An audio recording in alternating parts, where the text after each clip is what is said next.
এক গ্রামে বাস করত এক ধনী ব্যবসায়ী রঘুনাথ। তার স্ত্রী রমা ছিল অত্যন্ত সৌম্য ও স্নেহময়ী। তাদের একটিমাত্র সন্তান জন্ম নেয়, যার মুখ চাঁদের মতো ছিল।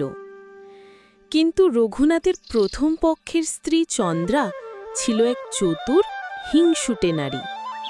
সে কিছুতেই মেনে নিতে পারত না যে রঘুনাথ এখন রমাকে বেশি ভালোবাসে এবং তার পুত্রই উত্তরাধিকারী হবে। একদিন সুযোগ পেয়ে চন্দ্রা সেই নবজাতক ছেলেটিকে গভীর জঙ্গলে ফেলে আসে, যেখানে জঙ্গলি পশুরা ঘোরাফেরা করত।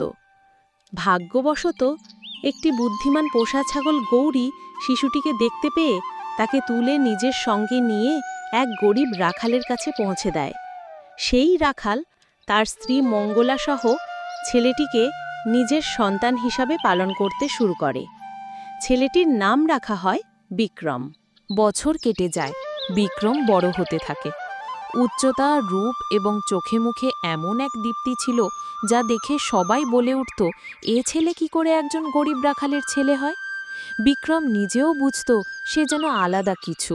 মঙ্গলা একদিন বলে, বিক্রম, তোর বাবা তো শিক্ষিত ছিল না, কিন্তু তুই যেন পড়ালেখা করে ভালো কিছু করিস। তারপর থেকে বিক্রম স্কুলে যেতে শুরু করে। অন্যদিকে রঘুনাথ তার স্ত্রী রমার সঙ্গে দিন দিন দুর্ব্যবহার করতে থাকে, কারণ চন্দ্রা তার কানে কানে বিষ ঢালতে থাকে।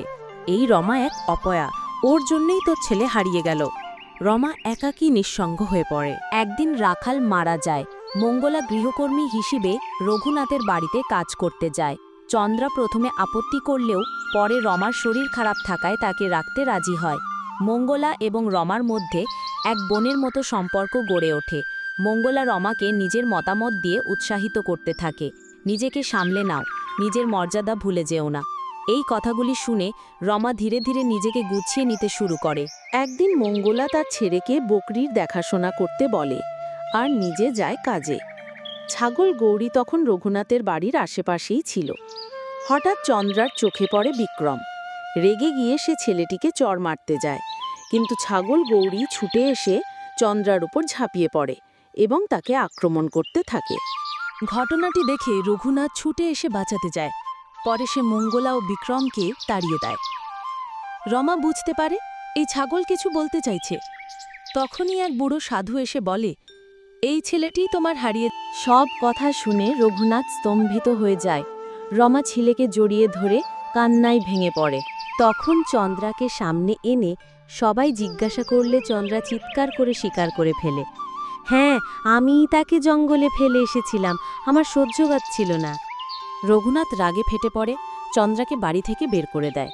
তারপর মঙ্গলাকে অনুরোধ করে, তুমি আমাদের সঙ্গেই থেকো, তুমি আমার ছেলেকে প্রাণ দিয়ে বড় করেছ। সেই দিন থেকে বিক্রম তার আসল মা রমা ও পালক মা মঙ্গলা